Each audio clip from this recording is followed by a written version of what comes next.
네, 저희 천안에서 오늘 올라오셨습니다. 전반적인 교육 고민 유형, 네, 점진 성장형이라고 아까 계속 고민을 좀 지속해 나간다고 말씀을 해주셨는데, 네, 또 그 이야기들을 한번 들어보도록 하겠습니다.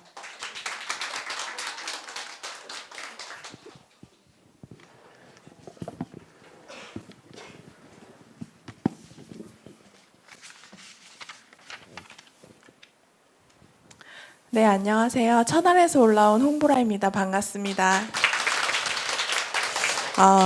이름을 처음에 제가 지역 대표 MT 때 이걸 했을 때는 전전긍긍형이라고 하셔가지고 더 되게 마음에 들더라고요. 진짜 어떻게 나를 이렇게 딱 표현했지 했는데 이제 발표 사례 준비하시면서 이제 선생님이 이름이 점진성장형 햄린형 이렇게 바뀌었다는데 조금 마음에 안 들었어요.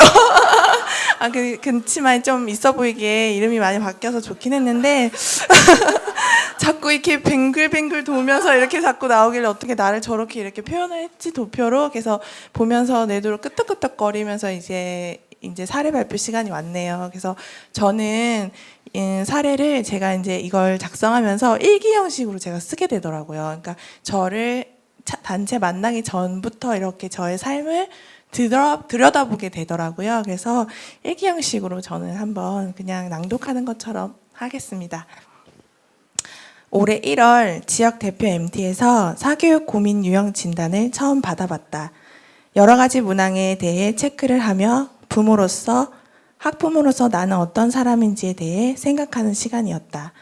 각자마다 유형이 다를 수 있고 그 유형에 따라 사교육 문제에 대해 다르게 접근할 수 있다고 하니 참신하기도 하고 흥미로웠다. 나는 전반적 고민 유형이라는 결과가 나왔다. 수치를 더하고 계산하면서 그래프를 완성해 나가다 보니 오랜만에 수학 박사가 된 듯한 느낌이었다. 평소 시민운동과 입시제도에 관심이 많으신 분을 볼 때마다 나는 내 아이와 나의 문제로서 고민하는데 더 큰 틀을 고민하는 그분들의 모습을 보며 나는 참 다르다고 생각을 했다. 나와 같은 유형이 나오신 분들과 모여 생각을 정리하면서 나는 틀린 게 아니라 달랐던 거구나 안도하며 나 자신이 있는 그대로 받아들이기 시작했다. 어릴 적 사교육을 많이 받았다. 부모님은 먹고 살기 바빴다.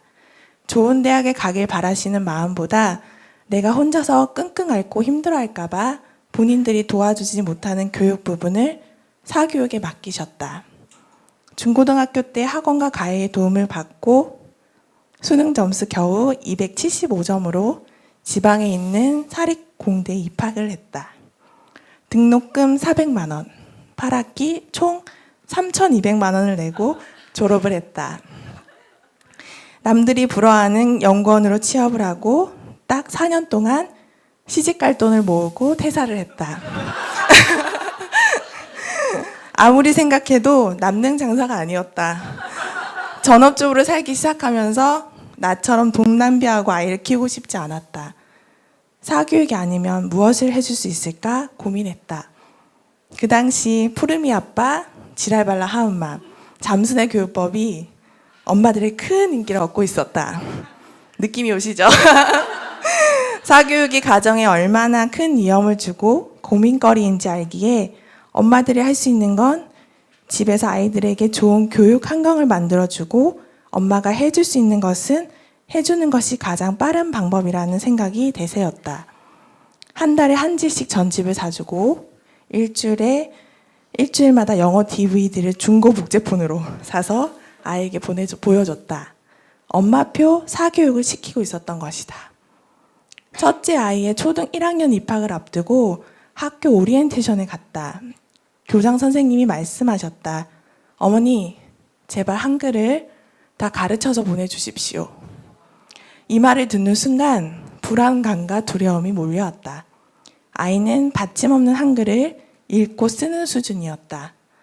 발등에 불이 떨어졌다. 그날 바로 문제집을 사서 한글을 가르치고 아이를 닥달했다. 내가 과연 7년 동안 한 엄마표는 무엇일까? 과연 승사가 있는 것일까? 아이는 입학을 했고 나는 불안했다. 공교육에 들어가는 순간 아이는 그동안 내가 짜놓은 방식에 조금씩 반항을 시작했고 공부라는 것이 우리 사이를 나쁘게 만들었다. 그때 단체의 학원 없이 살기라는 책을 보고 단체의 문을 두드렸다. 천안에 모임이 없는 걸 알고 내가 깃발을 들었다. 나와 비슷하게 영리한 교육을 시키고 엄마들이 많았고 느리게 키우고 싶은 엄마, 사교육 없이 아이를 편하게 키우고 싶은 엄마, 다양한 고민을 가진 엄마들을 만나 서로 이야기를 나누며 힘을 얻고 성장하는 시간을 가졌다. 학교 상담이 있었던 날 담임 선생님이 말씀하셨다. 어머니, 교육관이 어떤 건지 알겠어요. 요즘 어머님들이 사교육 나쁘다고 안 시키고 그냥 놀리고 그러시는데요. 그게 무조건 좋은 방법이 아니에요. 아이가 수학이 평균보다 항상 밑이랍니다. 집에서 조금만 앉혀놓고 해주시면 잘할 수 있을 텐데. 이런 이야기를 3학년 1학기 때까지 들었다. 그때마다 문제집을 한 권 사서 아이를 앉혀놓고 공부를 가르쳤다. 문제를 이해 못하고 못 푸는 아이가 바보 같아 보였다. 좋은 목소리로 시작했지만 늘 끝엔 아이가 울고 있거나 책을 던졌다.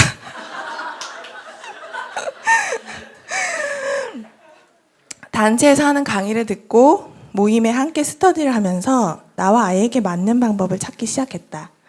교과서를 사서 복습도 해보고 아이와 함께하는 하루의 공부 스케줄을 짜보며 조금씩 조율하며 우리만의 방법을 만들어가기 시작했다. 어느 날 학교를 갔다 오더니 큰 아이가 자기도 학습지를 해보겠다 말했다. 친구들이 쉬는 시간이랑 점심시간마다 뭐를 푸는데 재미있어 보인다며 몇 달 동안 쫄랐다. 내 경험으로 무조건 아이에게 사교육이 나쁘다고 말하는 것보다 아이도 느끼고 경험할 수 있는 기회를 주고 싶어 학습지 회사에 전화를 걸고 선생님을 모시게 했다. 선생님, 저는 수학 연사만 아이에게 시키고 싶으니 한문이며 국어 과목 강요하지 말아주세요. 그리고 선물 같은 거 절대 주지 마세요. 나중에 취소할 때 문제되니까요. 아이는 2달 후 학습지를 그만뒀다. 선생님이 오시기 전날 밤 12시까지 숙제를 하느라 잠을 못 잤다. 학습지 하나로 우린 다시 사이가 나빠지고 난 아이에게 상처 주는 무서운 괴물 엄마로 변신하게 됐다. 그 2달간의 경험으로 아이는 엄마와 자기가 조율해서 함께하는 공부가 얼마나 자기에게 맞는지 알게 됐다 말했다. 그러면서 공부 시작 전 나에게 말했다. 엄마, 오늘 제가 최선을 다할 테니까 화내지 말고 문제 풀 때 오래 걸리더라도 기다려주세요. 그 말을 듣는데 미안함과 고마움을 느꼈다. 나의 불안으로 교육 환경을 만들고 아이를 그 환경에 집어넣었던 모든 시간들이 어쩌면 나조차도 나와 아이를 믿지 못해서였지 않았을까? 가끔 흔들릴 때마다 아이가 말한다. 엄마, 등대 모임 나갈 때 된 것 같아요. 엄마, 사교육 걱정 없는 세상 강사님이 엄마 이러시는 거 아세요? 아이도 변하고 있었다. 엄마도 그 속에 맞춰 변해야 했다. 그래서 아이를 믿기 위해서 나부터 잘 살기로 마음먹었다. 아이에게 맞춰진 시선을 엄마인 나 자신에게로 돌리기 시작했다. 아이에게 올인하지 않게 되니 불안이 줄어들었다. 사교육을 시키더라도 아이와 함께 정하고 적절한 방법으로 사교육을 시킬 힘이 생긴 듯하다. 혹시 중학교 가서 사교육을 할 수도 있지만 무조건 시키지 않을 것이고 아이와 함께 정할 것이다. 점진 선장형은 외줄타기와 같다 생각한다.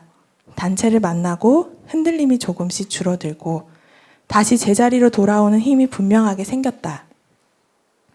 그리고 빨리 그 힘을 만들어서 얼마나 다행인지 모른다. 지금도 성장 중이다. 이런 나의 경험으로 많은 부모님들에게 희망을 전해주고 싶어 세상으로 나오게 됐다. 이 모든 이야기를 엄마 세상 밖으로 나가다 책으로 출간을 했다. 엄마에게 희망을 전해주고자 한다. 감사합니다.